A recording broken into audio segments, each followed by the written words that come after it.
सांप्रदायिक गाथेमधील जगद्गुरू तुकाराम महाराजांचा हा दुसऱ्या क्रमांकाचा अभंग आहे. अभंग असा आहे. सुंदर ते ध्यान उभे विटेवरी करकटावरी ठेवून, तुळशीचे हार गळा काश पितांबर आवडे निरंतर तेची रूप, मकर कुंडले तळपती श्रवणी कंठी कौस्तुभ मणी विराजित, तुका म्हणे माझे हेची सर्व सुख पाहिन श्रीमुख आवडीने. संसारिक जीवनात भौतिक सुखामध्ये माणसाला जे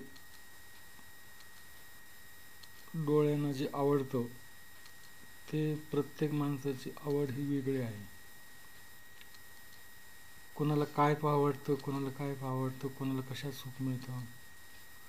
दृष्टी सुख हे महाराजांनी या अभंगातून वर्णन केलेलं आहे.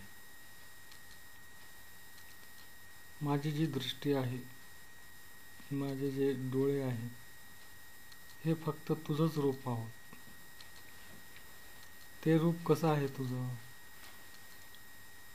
सुंदर ते ध्यान उभे विटेवर. तू विटेवर उभा आहेस, तुझे हात कमरावर आहेस, करकटवर ठेवून या,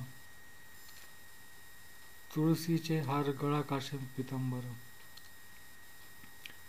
तुळशीचे हार तुझ्या गळ्यामध्ये आहेत, कमरेला पितांबर आहे. हे जे रूप आहे तुझं, हे रूप माझ्या दृष्टीसमोर नेहमी राहो. आवडे निरंतर तेच रूप. हे जे रूप आहे तुझं, या व्यतिरिक्त मला संसारिक पदार्थामधील कसलेही रूप न पाहायला आवड निर्माण करू नकोस. हे जे रूप आहे, हेच रूप मला निरंतर आवडू दे. हीच ईश्वरचरणी, विठ्ठलाचरणी महाराज प्रार्थना करतात. मकर कुंडले तळपती श्रवणी. तुझ्या कानामध्ये कुंडल आहेत, ते कंठी कौस्तुभ मणी विराजित.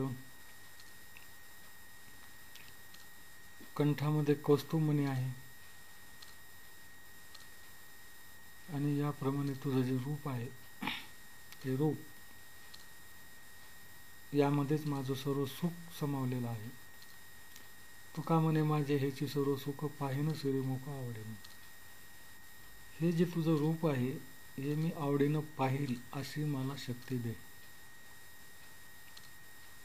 यात मी समाधानी राहील असं मला कर.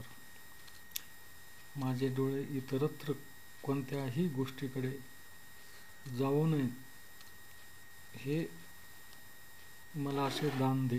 असं या अभंगातून महाराज पंढरीच्या विठ्ठलाला आर्त विनवणी करतात. आणि खरं सुख कशात आहे हे या अभंगातून परमेश्वराच्या गुणगानात, परमेश्वराचे